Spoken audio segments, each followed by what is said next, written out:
Okay, ladies and gentlemen, dear distinguished media representatives, good morning. This is an important meeting today and tomorrow as well.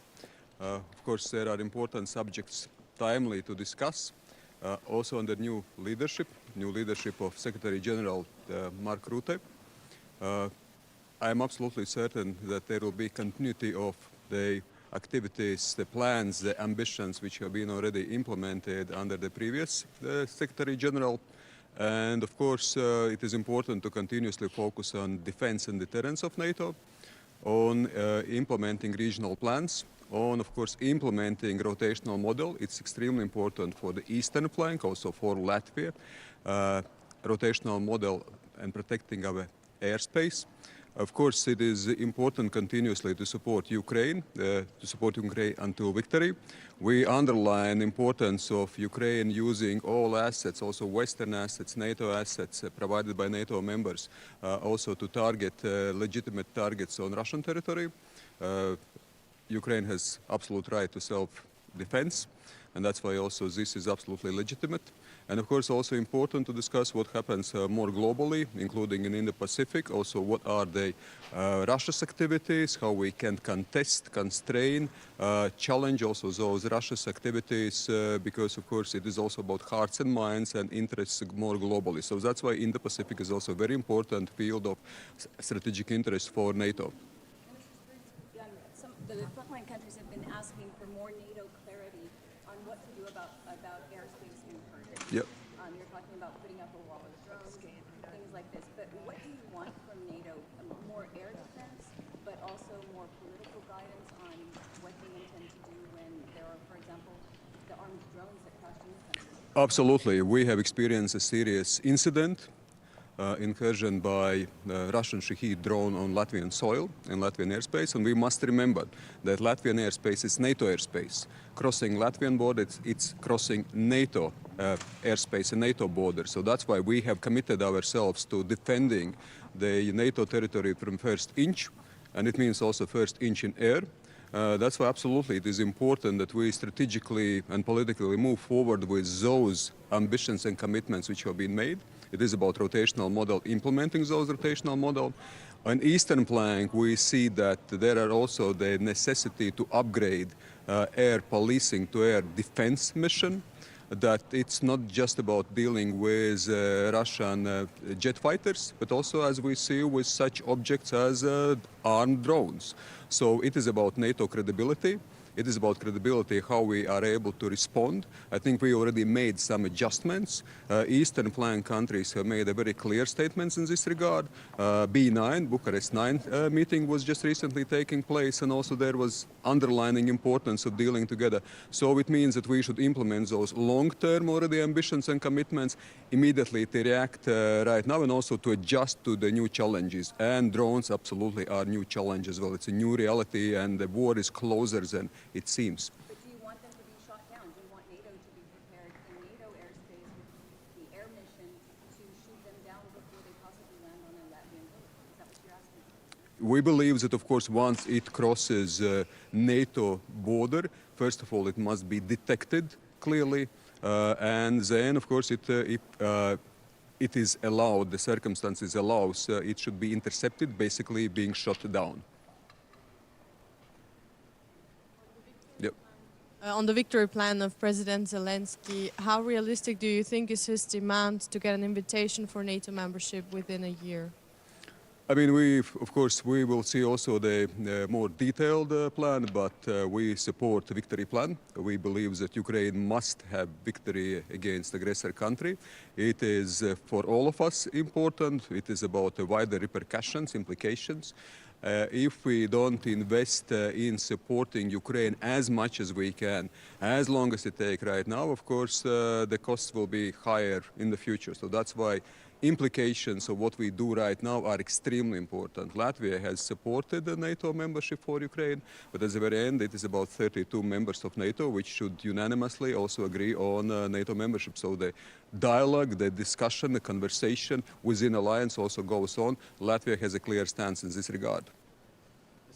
some NATO members don't allow Ukraine to use the weapons that are delivered deep inside Russia, like, for example, Germany. What is your position on this? Well, I already stated my and our position, and it's very clear. It is that Ukraine must be allowed to use weapons provided also hitting legitimate targets on Russian territory. If President Zelensky walks away without anything new, given his presentation of the peace plan, is he in a more insecure position than he arrives in Brussels? Well, I believe that it is a continuous dialogue. It is a continuous search also for what steps we are making. Yes, we are 32 members of NATO. Of course, there are diversity also sometimes of the detail, but I think it is always very clear that there is no diversity in terms of the clear understanding how important it is, what takes place, what Ukraine is fighting for, and that support must be provided. Yes, then in details, we see that there are different opinions sometimes how specific steps must be taken. We must also remember that already back in Vilnius summit, the NATO membership for Ukraine, it was agreed when conditions allow, when allies agree. So allies agree is an important part of this. But then again, what we see strategically and clearly in Washington summit, irreversibility of Ukraine's path to NATO. So I think it was very clearly stated. Yes, so now already we discuss more about details, how we make this irreversible path as soon, as short as possible. One of the biggest partner in drone coalition for Ukraine. Yes. Are you looking for buying some Ukrainian product drones for your army? Maybe you're interested in it. It's important for our industry to know that we have some partners who are ready to buy our production. We have, of course, very close partnership with Ukraine in this regard. So yes, it's a co-led, the drone coalition is being co-led by UK and Latvia. And Latvia, of course, puts a great emphasis and effort in the success of this coalition. We are also in continuous dialogue with our Ukrainian counterparts, what is exactly needed.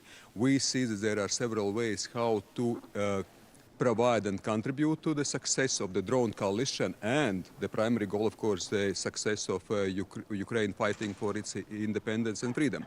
And there, of course, are the bilateral donations by nation states, by local industry. There is a specific fund which is also open for wider procurement, and there are also drone coalition members which are investing directly into Ukraine. So that's why, of course, we strongly encourage to move forward with all those activities. And Ukraine must be on board very actively involved. Ukraine has I think, immense experience in drone warfighting. I think we can also learn a lot from what Ukraine is doing, also in terms of developing technology. So I see this is a long-term cooperation project, and I would say the mission and ambition for a long term for us to cooperate, and also, of course, to take into account what are the experiences, technologies, know-how of Ukrainian soldiers, Ukrainian industry, Ukrainian innovation. Donald Trump seems to be confident to have the ability to end the war in Ukraine in 24 hours. If he was elected president in 2 weeks, how would that affect NATO relations and more broadly the world order? Well, of course, the elections in U.S. are very important. The U.S. is indispensable in NATO security and defense and deterrence efficiency and strengths. Of course, it is also very important, indispensable, integral part of supporting Ukraine in its war effort, in its fight for freedom. So that's why, of course, we look very carefully. At the same time, we must remember that now we speak about a pre-election campaign. Of course, there are different information and campaign slogans are coming out. At the very end, I believe that the U.S. will be continuously supporting Ukraine.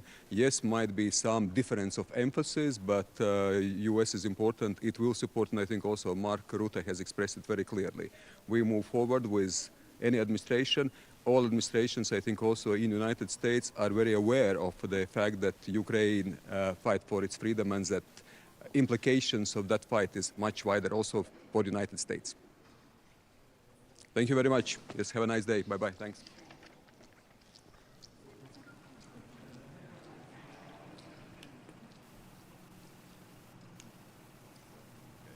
Okay, good morning to you all. Important 2 days ahead of us. First of all, for Finnish perspective, we think that the defense and deterrence is our top priority in this meeting. We are seeing good progress in the NATO's strengthening the deterrence and defense sector. We still need a lot of new work to do on that sector, more troops, capabilities, investments, and we have to do it fast. There's no time to waste. And of course, these days, one top priority is also the Ukrainian support. We need more support to Ukraine, and NATO has to deliver what we have promised also. And that's why we have to also do a lot of work today on that sector. And third pillar is our partners, global partners. EU, for example, and new Commission is in a crucial role to ramp up the defense industry, especially in European sector, but also in transatlantic sector. So the defense industry is a key element in these partnerships with EU, but also with the Indo-Pacific partners, which are also today here. We are. I just visited 2 weeks ago in Indo-Pacific area, and we see that the deeper cooperation in defense material systems industry, cyber, space, and critical technologies. There's a lot of potential in future years. Not only with Finland, but we see that all the NATO countries with Indo-Pacific partners can do a closer cooperation in those fields. But thank you. Zelensky's top priorities, giving not just more weapons, but also on this long-standing wish to be invited to NATO. We hear behind the scenes that there is some shift in positions, countries seeming more willing to give at least a stronger signal on this, perhaps by the Hague summit. Do you sense that in your meetings? I think I will see the discussion today and can assess that tomorrow, maybe clearer. If Zelensky leaves Brussels without any new promises, that would be seen by Putin clearly as a kind of that Putin is winning. Can you give some new promises to Zelensky, as on weapons as well as on coming forward with membership? Well, I'm not starting to speculate on that. I think that the NATO countries are quite united and strong to support Ukraine, but the key problems are now in the defense industry capacity and the pace what we can do to ramp up the defense industry to give more weapons and ammunition to Ukraine. And even though we are seeing that Russia is now benefiting the situation from the Middle East, because there is a war and the United States have to participate in that field in somehow, maybe in a longer stance also. That's why European countries must ramp up the defense industry quite fast. Finland has direct border with Russia. Do you feel enough supported by NATO countries to protect this border, also from hybrid attacks? Well, first of all, we are really happy to see the progress, what's going on in the Finnish integration to NATO. First of all, we have strong our own army. That's why we are a little bit in a different position than other countries in the eastern border. But still, we are getting this land command component, and that's going in the right track and in a good pace also. And we are getting this forward land forces concept, and that's also under the negotiations, but still I'm really positive about that progress. And also the points of view about the allied countries, how to secure also the northern parts, the new northern parts of the alliance, Finland, Sweden, and the High North area. We are having a meeting with the High North countries today, and we are discussing this High North agenda today. So that's in a key priority for Finland, but we are really happy to see that all the NATO countries are also seeing that the High North area is valuable and crucial for the whole alliance. What can you tell us about the discussions on the FLF troops during this meeting? What kind of meetings will you have on that, and maybe with Sweden also? Well, we are having bilateral meetings in this meeting, but also in other cases. So in this meeting we are having these top priority things, the NATO's overall deterrence situation and the Ukrainian support and these. But overall, I'm really positive and optimistic about the FLF project. It's going on the right track. Ukraina tulee tänne pyytämään apua ja kutsua NATOon. Mitä muuta NATOlla on nyt tarjota kuin kannustusta ja puhetta? Hehän eivät voi lähteä täältä pettyneinä. me tiedetään, että Ukraina tarvitsee konkreettista apua ja Suomi on antanut 25 aseapupakettia, 2,3 miljardia euroa arvoltaan ja tulemme jatkaa vahvana tätä tukea. Ja me toivotaan tietysti, että kaikki maat antaa vahvaa konkreettista aseapua ja tukea. Ja Ukrainalla on tiettyjä esityksiä, joita jokainen maa varmasti yhdessä arvioi.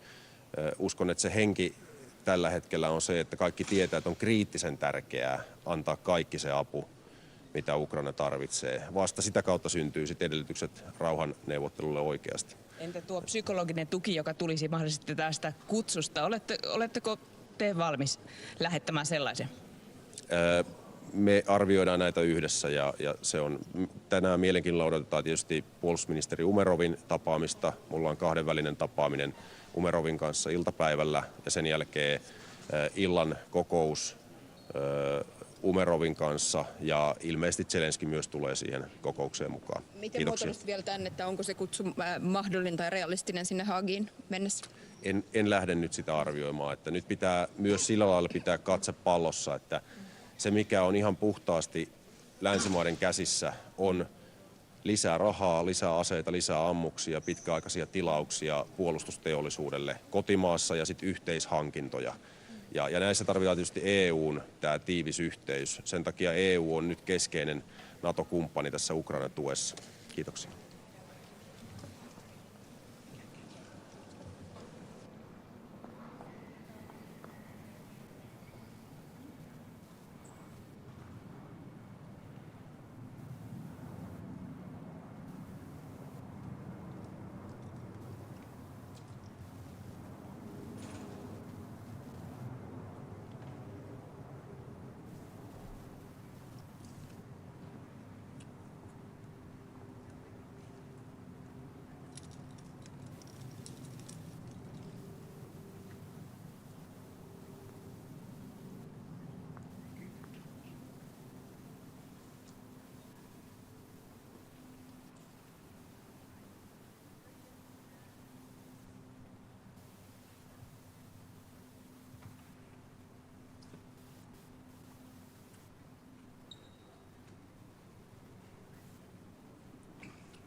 Good morning.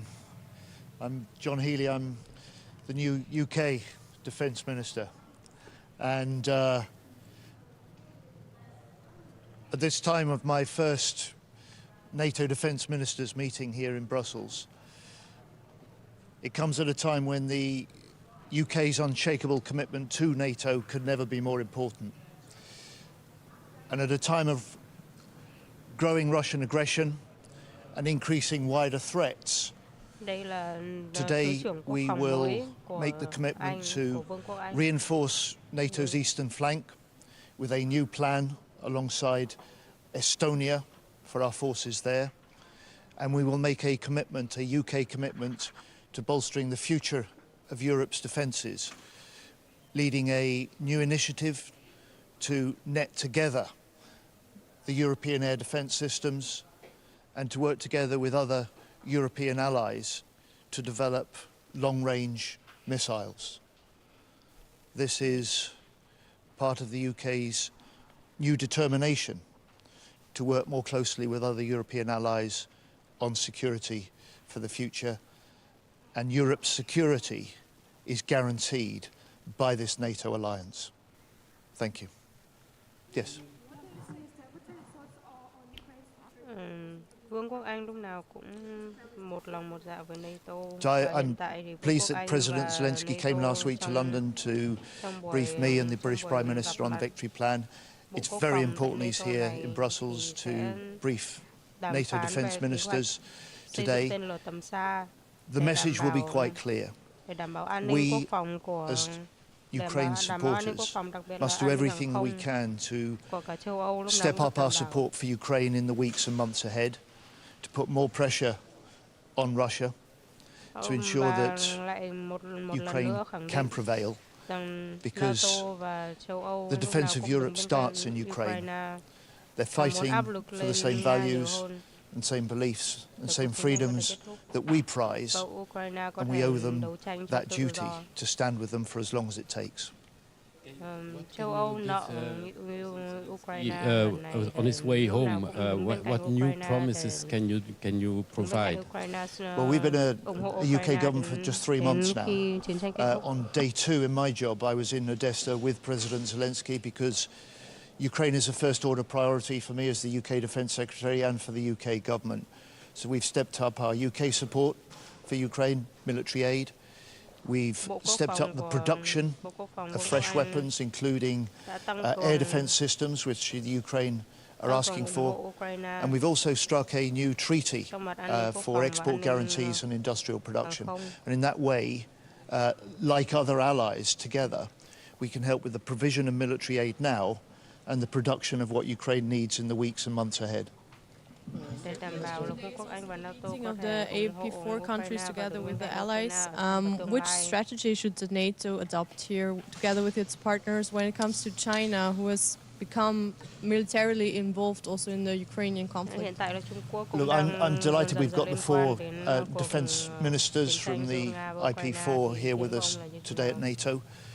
It stresses for me 2 things. First of all, that the security of the North Atlantic is indivisible from the security of the Indo-Pacific. So the concerns about the Indo-Pacific are also concerns for NATO nations. And secondly, with President Zelensky here, some of the staunchest supporters for Ukraine's fight for freedom have been countries like the IP4 that are not in the NATO area, but in the Indo-Pacific area.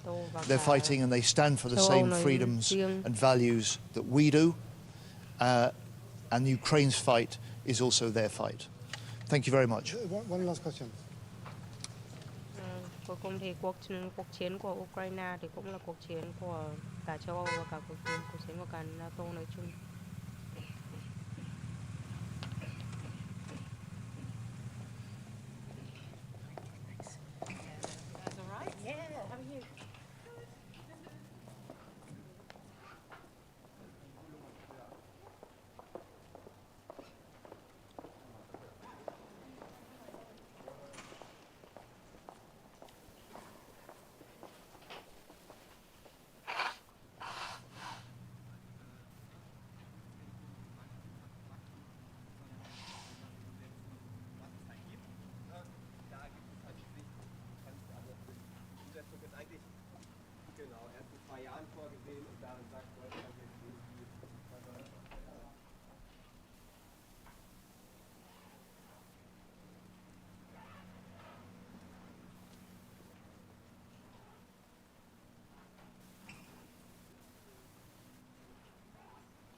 Minister of Lithuania, Defense Minister.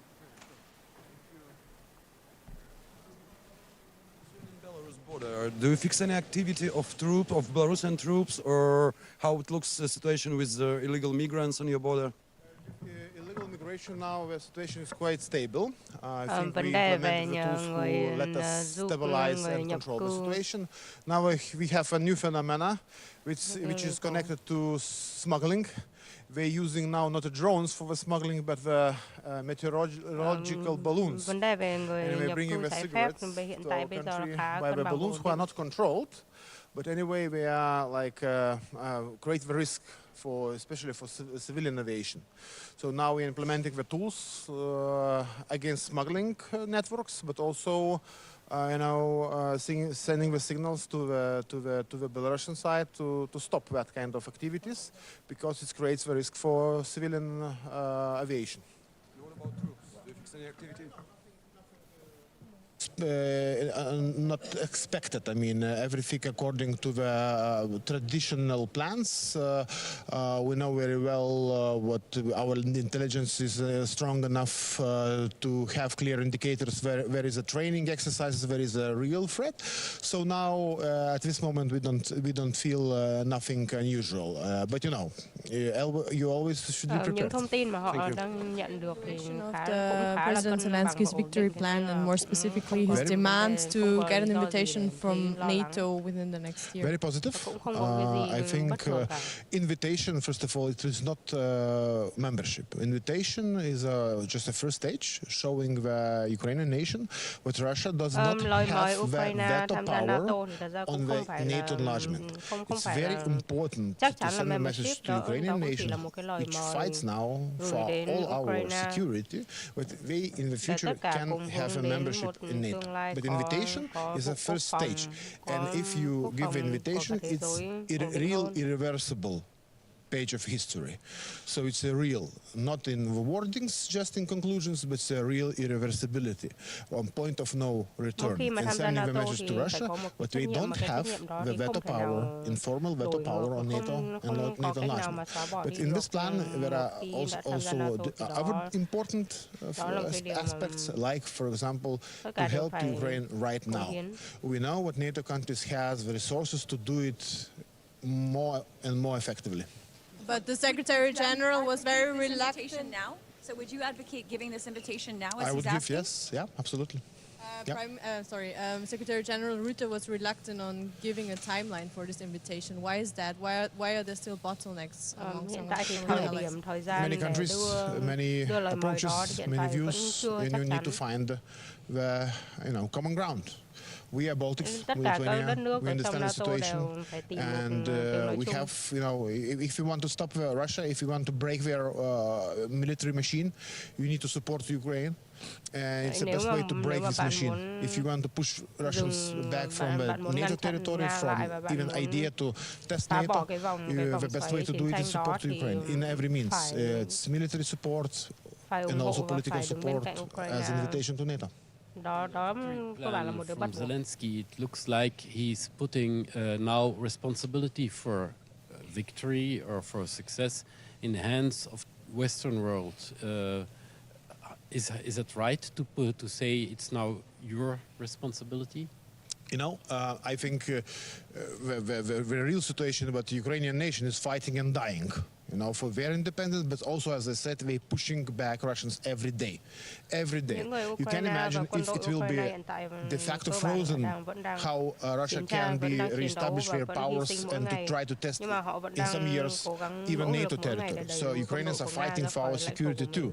That's why it's quite normal to ask for support, at least with little support. And of course to give all permissions to hit the targets inside of Russia if it's connected to with military aggression on Ukraine. What we are doing, we don't have long-range missiles, but we have the resources allocated and now negotiating with Ukrainians for the contract their ballistic missiles who can hit Russian targets. So we will invest into the Ukrainian defense. So this is one of options. If you have some restrictions, what you can do, you can invest into Ukrainian defense industry and don't have any internal red lines. ủng hộ Ukraine hết mình và nghĩ là Ukraine hoàn toàn nên được cho phép sử dụng tất cả những loại vũ khí đó trong chiến tranh đối đầu với Nga. We have confirmed in Vilnius, now reconfirmed with additional details in Washington summit, the rotational air defense model, which is to the all eastern flank, but especially to the Baltics. So we had one success story, and I want to thank Netherlands, who deployed the Patriot system, which were plugged in Lithuanian air defense systems with NASAM systems on summer, and we had good training, and I think it was a good experience. And now we are working on such kind of trainings could be more and more and more. So we are talking with many now NATO countries to deploy at least for trainings, at least for a short time, via ground-based air defense forces. Also, we are investing in ourselves. Just last week, we signed 2 new contracts on mobile short-range air defense system with Swedish Saab on M-Shorts, and also NASAMS. It's a third battery which we will have in Lithuania, a new contract we signed with Norwegian company Kongsberg. So we're investing a lot ourselves, but would like to implement also rotational air defense model with participation of other NATO countries. The number of incursions is still rising even with all of these measures you're taking, so what needs to be done?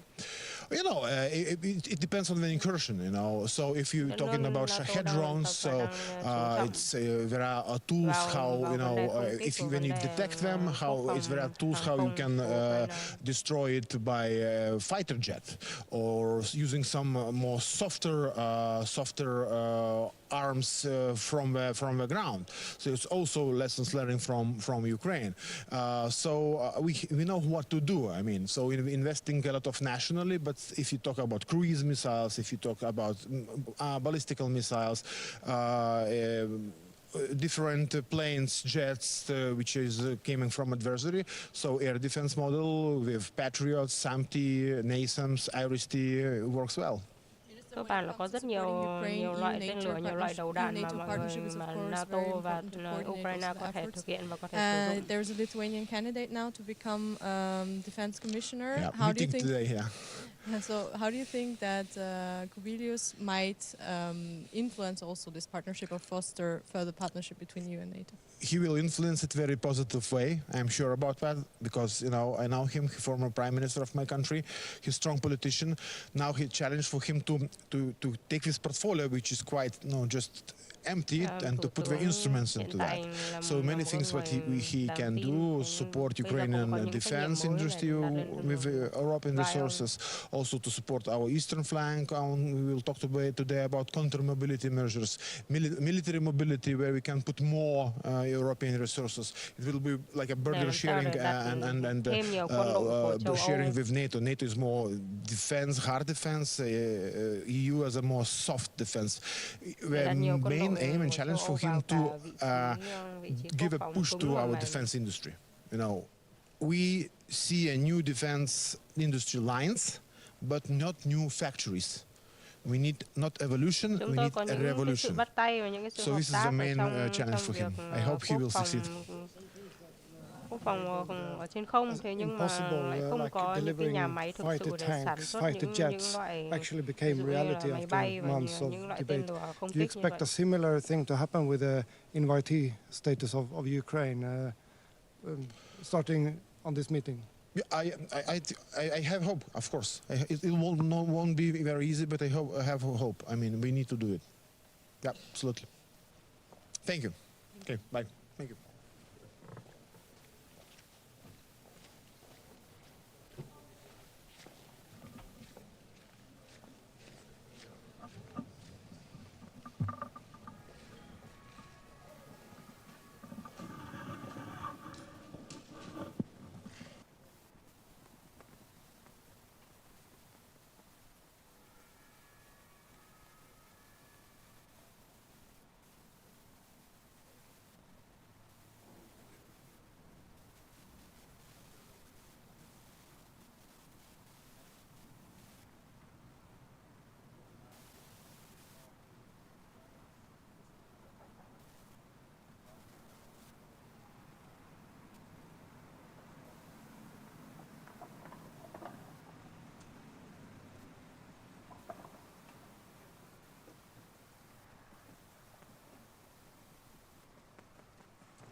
Well, good morning, Mr. Secretary General and fellow ministers. It has been 10 years since a dozen countries mobilized in the global coalition to defeat ISIS. By the end of 2014, that coalition's membership had grown to more than 60 countries. Today, our coalition is 87 members strong. About a third of those members contributed forces to the coalition's military campaign, Operation Inherent Resolve. I was proud to help lead that fight in uniform as commander of U.S. Central Command. I'm glad to see those valued partners represented here this morning. By working together, we achieved tremendous success against a cruel terrorist adversary that in 2014 had seized a vast swath of territory across Iraq and Syria. We meet here today to salute our success, to reflect on the tremendous sacrifices of this fight, and to ensure greater security and stability in the future. This coalition's work goes on, and we move forward with the benefit of hard-earned lessons of the battle against Daesh. Those lessons come not just from the past decade, but from more than 25 years of resistance to the ideological stream that led to ISIS. So let me highlight 3 lessons that will be key to our ongoing success in global counterterrorism. First, we must remain vigilant and resolute amid the ongoing threat of transnational terrorism. Today's strategic environment is very different from that of 2014. ISIS remains focused on us. But the threat from ISIS and other terrorist groups is now one of several strategic priorities for us.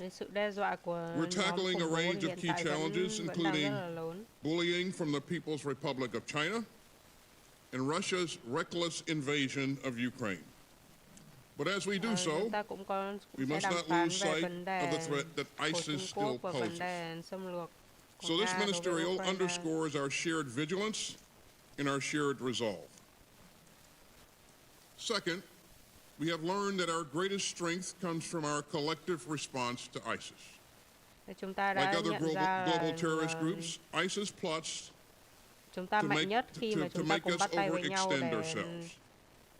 If any one of us were to confront ISIS in every region of the globe, we could exhaust our resources and our will. That would play into their hands. But our coalition has undermined their strategy to outlast us. Together, we've shared the responsibility for the territorial defeat of ISIS in Iraq and Syria. And together, we have the global presence and resources to confront ISIS wherever it may emerge. And I should note that our discussions today about West Africa and Central Asia will focus on expanding our efforts to counter key ISIS affiliates. And that brings me to a third lesson, which is the importance of adaptability. And over the past 10 years, we have continually re-evaluated the threat posed by ISIS and adjusted our strategy to most effectively counter the group's resurgence. Last month, alongside our Iraqi counterparts, we announced the phased transition of Operation Inherent Resolve.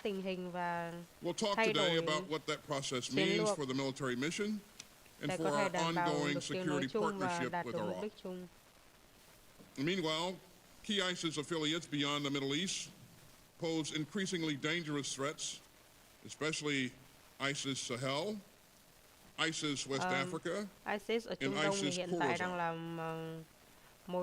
And just as we've adapted our strategy in the past, I look forward to talking today about coalition plans to counter those rising ISIS factions. For 10 years, this coalition has tackled the scourge of ISIS.